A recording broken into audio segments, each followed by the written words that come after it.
नमस्कार, मैं सिनी वाली आज लेखक से संवाद कार्यक्रम में वनिका पब्लिकेशन से प्रकाशित आशा पांडे जी का उपन्यास खरगांव के चौक पर बात करूंगी।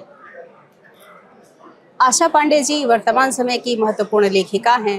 लंबे समय से कई विधाओं में ये काम कर रही हैं। कहानियों भी इनकी बहुत ही प्रसिद्ध हैं। अभी हाल ही में कुछ समय पहले इनकी कहानी 1.5 सेर चांदी को रमाकांत स्मृति सम्मान से सम्मानित किया गया है। आशा जी, बहुत बहुत बधाई आपको इस पहले उपन्यास के लिए और बहुत बहुत स्वागत आपका। धन्यवाद सिनेवाली जी। आप लंबे समय से साहित्य की विभिन्न विधाओं में काम कर रही हैं और जिसमें आपकी 10-12 किताबें भी प्रकाशित हैं। 4 कहानी संग्रह भी आपका आ चुका है।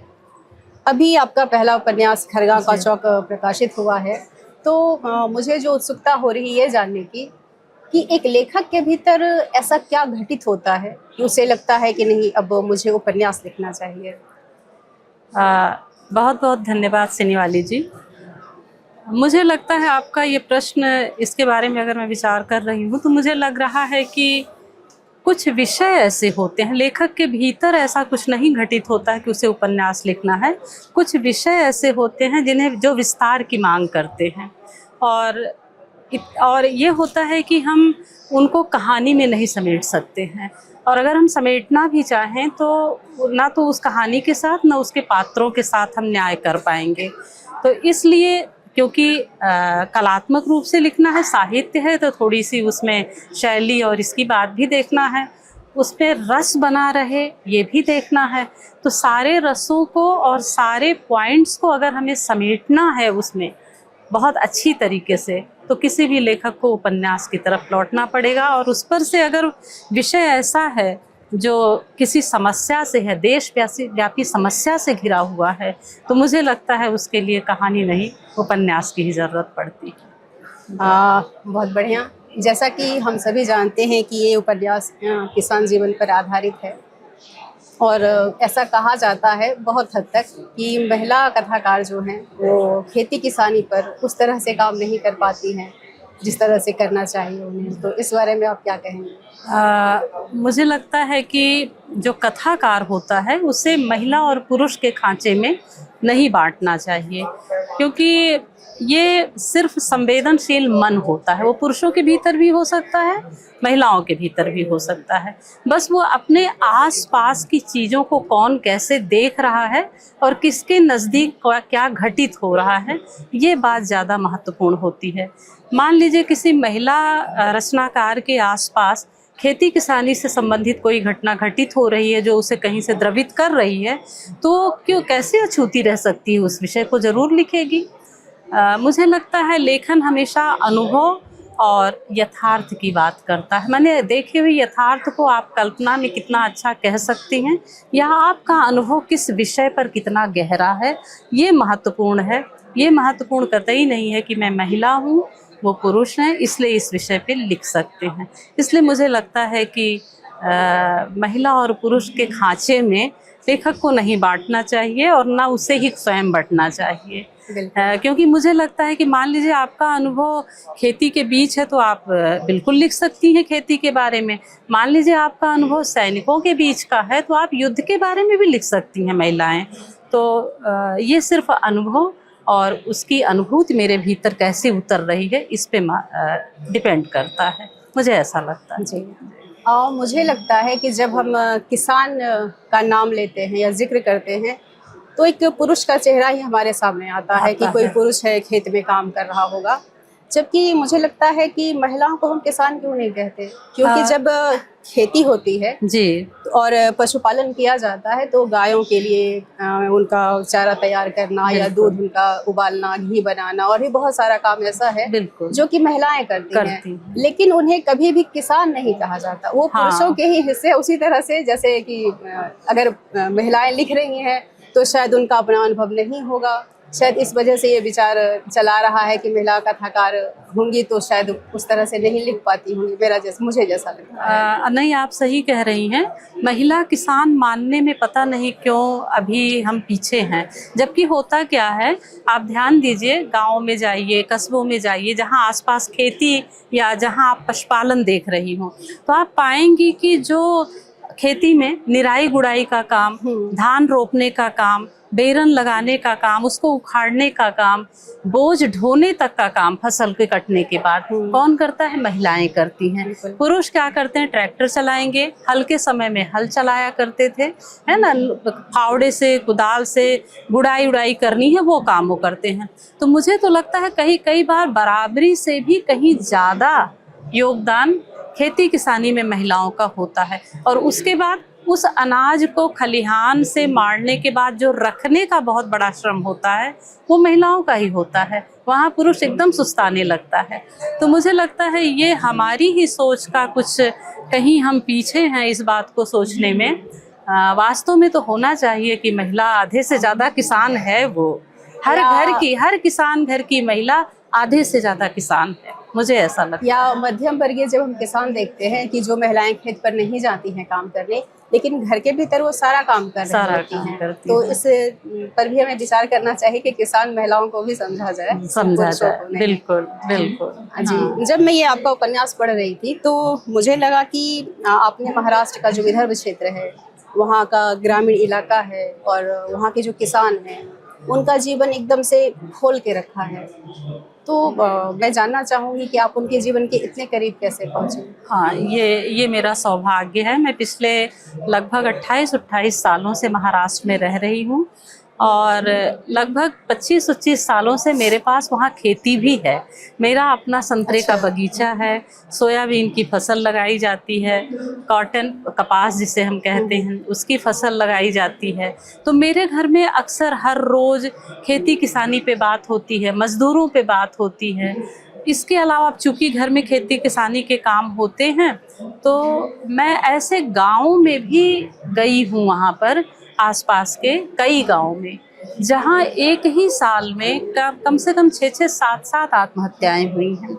ऐसे परिवार मैंने देखे हैं, बहुत नज़दीक से देखे हैं, जहाँ साल भर में पहले पिता ने आत्महत्या की, फिर बेटे ने कर ली, कुछ दिन बाद छोटे बेटे ने कर ली, या फिर पहले बेटे ने कर ली थी तो अब उसके बड़े भाई ने कर ली, छोटे बेटे ने की थी।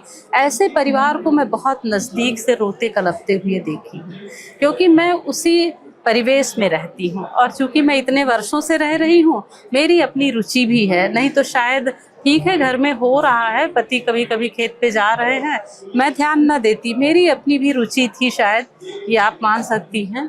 तो वहाँ की संस्कृति को समझने में मैंने बहुत पूरा जोर लगाया और हर चीज़ को बहुत गहराई से, मतलब उस संस्कृति को ऊपर तरीके से नहीं समझा, वहाँ के त्योहार, उनकी सब बातों को उसकी जड़ से समझने का प्रयास किया है। तो आप ये कह सकती हैं कि मैं उनके बीच से ही हूँ, इसलिए मैं इस तरीके से इसको लिख पाई। मतलब वहाँ की संस्कृति आपके आत्मसात हो गई? हाँ, मैंने कई आलेख भी लिखे हैं जो वहाँ के त्योहारों पर हैं, और इसलिए कि मैं बहुत मेरी अपनी रुचि है इस तरीके से लोक को जानने की, वो कहीं का भी हो। तो मैं जब अब 30 सालों से वहाँ ही रह रही हूँ, 28-29 सालों से, तो वही लोक मेरा अपना लोक है, तो मैं वहाँ को जानना शुरू कर दी, इसलिए ऐसा हुआ। अभी आप किसान आत्महत्या की जिक्र कर रही थी, तो जब मैं ये उपन्यास पढ़ रही थी तो वो दृश्य मुझे याद आ रहा था, जब शारदा के पति आत्महत्या कर लेते हैं। वो बहुत ही कारुणिक दृश्य है और उसे पढ़ने के बाद सहज रहना मुश्किल हो जाता है। लेकिन किसान जीवन मतलब बहुत सारा दुख दर्द और इस तरह की और भी कई बातें होती हैं।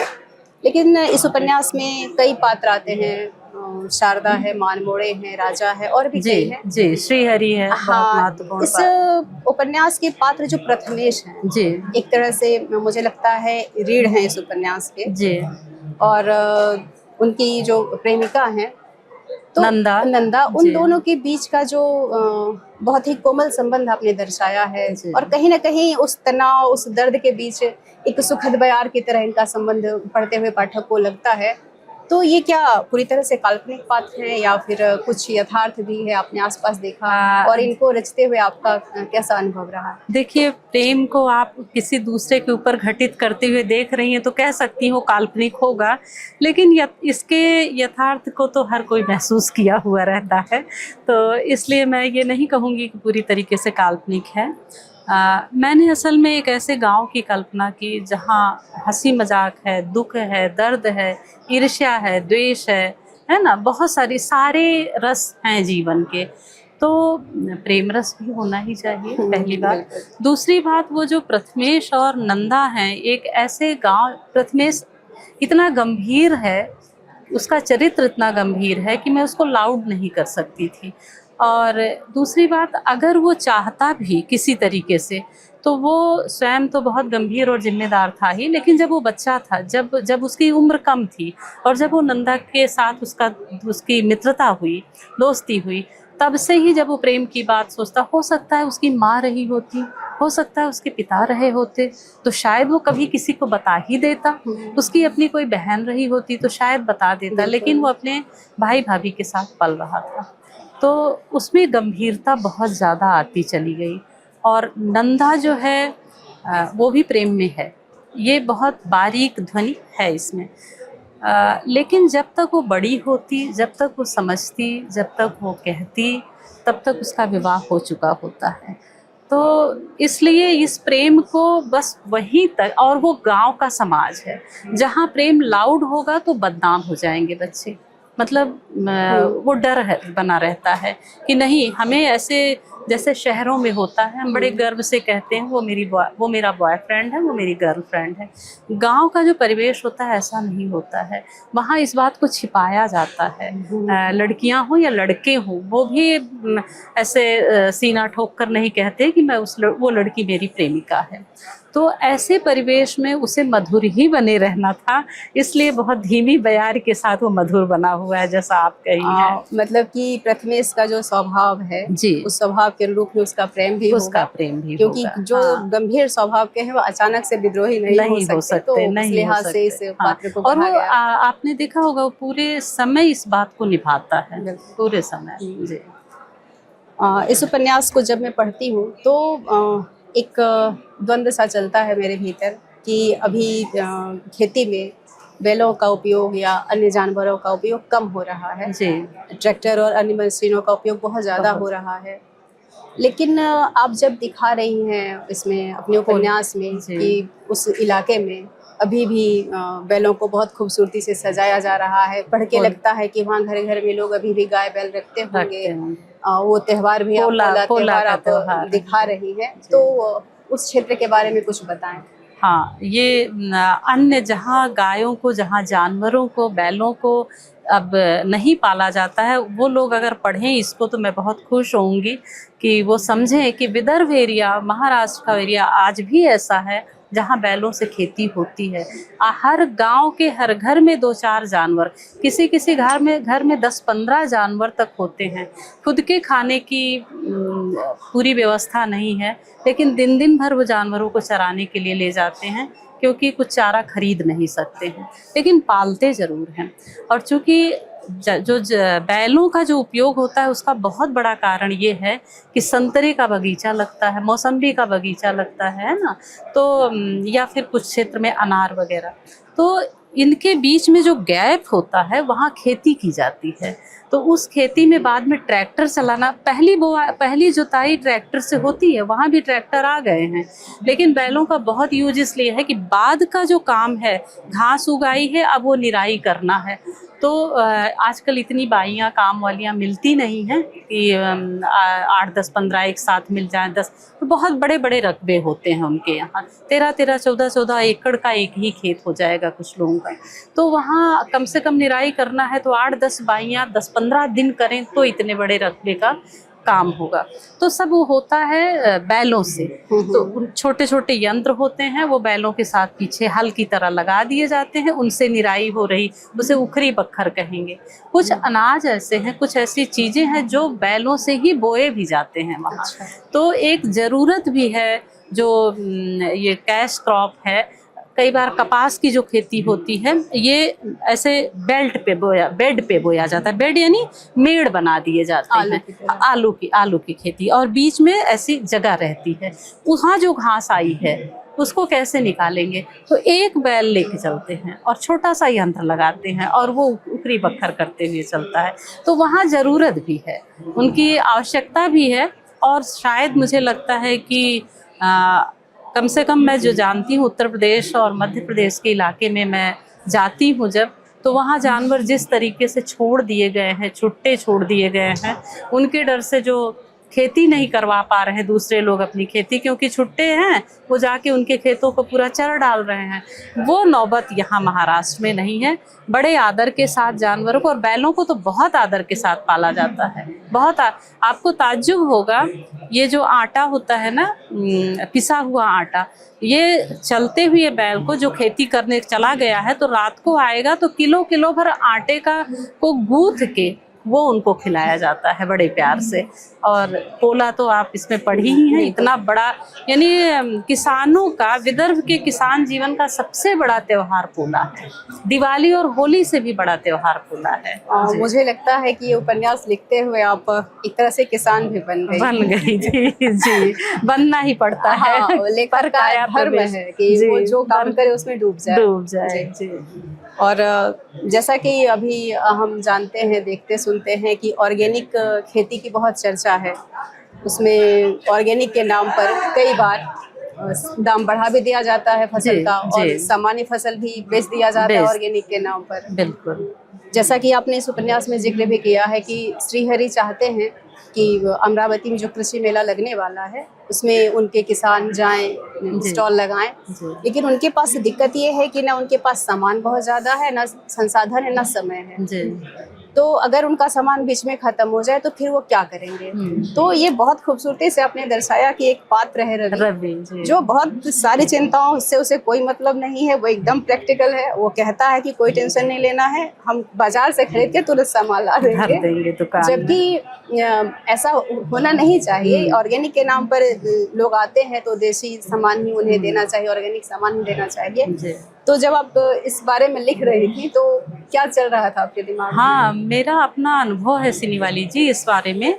मैंने बहुत नज़दीक से देखा है कि ऑर्गेनिक के नाम पे जो छोटे बड़े मॉल या बड़ी दुकानों की बात मैं नहीं कर रही हूँ, जहाँ सरकार से ये टैग मिला हुआ है कि ऑर्गेनिक दुकान है, ये खाद्य ऑर्गेनिक है, उनकी बात नहीं करूँ। लेकिन आजकल ऑर्गेनिक के नाम पे छोटे छोटे मोहल्ले में, कस्बे में, गाँव में भी बहुत चीज़ बिकती है। सब्जियां ही कह देंगे, सड़क के किनारे बैठते हैं, जैसे मान लो नागपुर अमरावती हाईवे है, मान लो, तो उस पे खरीद के, बाजार से खरीद के, पपीते बाजार से खरीदे गए हैं, लेकिन सड़क पे बैठ गए हैं दूर जाके कहीं।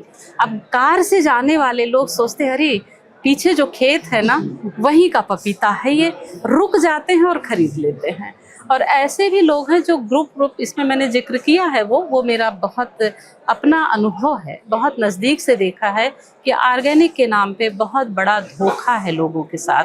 अगर सही में आप ऑर्गेनिक लेना चाह रहे हैं तो आपको बहुत सतर्क रहना पड़ेगा, और जो गवर्नमेंट से टैग है वो लगा है तो ही ऑर्गेनिक है। आप ये और ऑर्गेनिक हो कैसे कुछ सकता है? मान लीजिए हमने अपने खेत में रासायनिक खाद नहीं डाला, लेकिन हमारे पड़ोसी ने डाला है, तो बरसात का जो पानी है वो बह के मेरे खेत में आ रहा है, तो 100% ऑर्गेनिक तो होना अभी हमारे देश में बड़ी दूर की बात है, हो ही नहीं सकता है। वो सरकार जहाँ कुछ क्षेत्र को, कुछ एरिया को, या कोई बड़े बड़े जिनके प्लॉट होंगे, खेत होंगे, उन लोगों ने कर लिया हो तो बात दूसरी है, अदरवाइज ये आसान नहीं है अपने यहाँ भी। और इसके नाम पे बहुत बड़ा धोखा है ग्राहकों के साथ। मतलब अगर विक्रेता कह रहा है कि ये सब्जी ऑर्गेनिक है, इस पे विश्वास करके अगर हमने ले लिया तो पूरा तो नहीं कहूँगी, लेकिन 80% वो धोखा खा सकता है। तो ये मेरा अपना अनुभव जी। जब हम किसान की बात करते हैं तो कहीं से भी हमें आशा की किरण दिखाई नहीं पड़ती जी, क्योंकि हम सभी कहीं ना कहीं किसान हैं, रोज देखते सुनते हैं, वो जीवन झेलते भी हैं। लेकिन आपने इस उपन्यास में जो एक आशा की किरण दिखाई है, जो मुझे लगता है बहुत व्यवहारिक भी है और प्रभावी भी है अगर इस पर विचार किया जाए, तो इस सकारात्मक पक्ष पर आप क्या कहना चाहेंगे? सिनी वाली जी, इस किताब को लिखने का मेरा मुख्य उद्देश्य ही यही था कि जो इतने बड़े पैमाने पर आत्महत्याएं हो रही हैं, और आप ये मानिए कि महाराष्ट्र का मैं जानती हूँ, जानती तो देश के भी कई हिस्सों का हूँ, क्योंकि इसको लिखने में मैंने अच्छे से पढ़ाई लिखाई की है, इसकी कई रिपोर्ट पढ़ी है, साईनाथन कमीशन को भी अच्छे से पढ़ा है। लेकिन मैं महाराष्ट्र की बात करूँगी कि वहाँ 2-2 बार कर्ज माफ़ी हुई सरकार की तरफ से। बहुत सारी चीज़ें हैं, जो यंत्र खरीदे जाते हैं सब पे सब्सिडी है। हजारों योजनाएं हैं जो किसानों के हित में काम कर रही हैं। वो अलग बात है कि कुछ को मिल रही हैं, कुछ को नहीं मिल रही हैं, लेकिन काफ़ी कुछ को मिल भी रही हैं। इसके बावजूद भी आत्महत्याएं हो रही हैं, क्या कारण है? तो मुझे लगा कि ये जो हताशा एकदम घुस गई है, इसको निकालने के लिए कोई काम कर। समस्याएं हैं अपनी जगह, आगे रहेंगी, उस पर बाद में लड़ा जा सकता है, लेकिन उसके पहले हमारा जीवन बचा रहे, ये बहुत ज़रूरी है। मैंने उसी विषय को यहाँ उठाया है कि समस्याओं को अभी छोड़ दो, उस पर हम बाद में देखेंगे, पहले हम अपने जीवन को बचाएं, पहले हमारे किसान बचे। ये जो आपको ताज्जुब होगा सिनी वाली जी, 80-80 हज़ार रुपए के लिए किसानों ने आत्महत्या कर ली है। कितनी छोटी रकम है और इस पे उन्होंने जान दे दी है ना। कीटनाशक उनके घर में उपलब्ध होता है, एक झटके में जरा सा हताशा हुई कि पी लेते हैं, एक ने पी है, वो चला गया, अगले को लगता है हमारी समस्या भी शायद सॉल्व हो जाएगी, हम भी पी लेते हैं, मुक्ति मिल जाती है रोज़ रोज़ के इससे। और इस तरीके से एक संक्रामक तौर से फैल गया हो। नहीं तो क्या कारण है कि पहले, बहुत पहले खेती, सरकार की कोई सुविधा हमें नहीं मिलती थी, है ना। जब यहाँ पर मुगलों का राज्य था या राजा महाराजा थे, तो बहुत ज़्यादा लगान में और इसमें हमारे अनाज चले जाया करते थे। साल भर का अपना जीवन यापन ठीक से नहीं हो पाता था, लेकिन आत्महत्याएं नहीं हुआ करती थी। क्या कारण है कि अब जब सुविधाएं भी बढ़ गई हैं, खेती किसानी के लिए औजार ऐसे आ गए हैं, मेहनत हमारा कम हो गया है, मेहनत कम हो गई है, बावजूद इसके आत्महत्याएं बढ़ती जा रही हैं। तो ये एक मुख्य उद्देश्य ही यही है कि आप पहले बचो, और बचने के छोटे छोटे उपाय हैं जो करो और बच सकते हो। आप अपने को बचाओ, ये महत्वपूर्ण है, बाकी समस्याएं हम बाद में निपट लेंगे। इसलिए मैंने इसको लिखा जी। जैसा कि मैंने शुरू में ही बताया कि आप साहित्य की विभिन्न विधाओं में डायरी, संस्मरण, कविता, हाइकू और भी कई सारे होंगे, तो जी। आप कार्यरत रही हैं, कहानियां भी लिखती रही हैं जी। उपन्यास और कहानी लिखना दोनों दो बातें हैं जी। कहानी जहाँ कुछ महीने या कुछ दिन में पूरी हो जाती है, उपन्यास कुछ महीने से कुछ साल ले लेते हैं जी।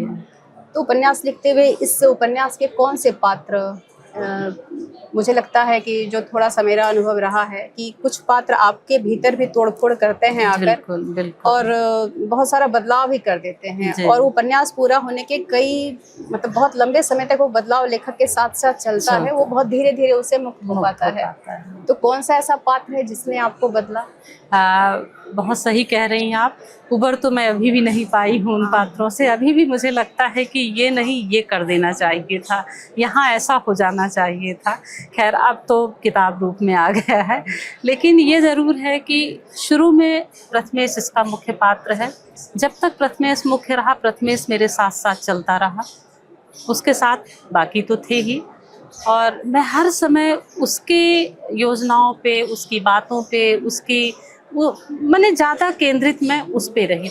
उसके बाद अंत में श्रीहरि इसका मुख्य पात्र होके उभर आता है और तब श्रीहरि मेरे साथ चलता रहा। और आज इस समय, क्योंकि मेरा उद्देश्य ही ये रहा इसको लिखने के लिए कि कैसे आप अपने जीवन को बचा सकते हैं, तो श्रीहरि के साथ मेरी ज़्यादा तोड़फोड़ हुई।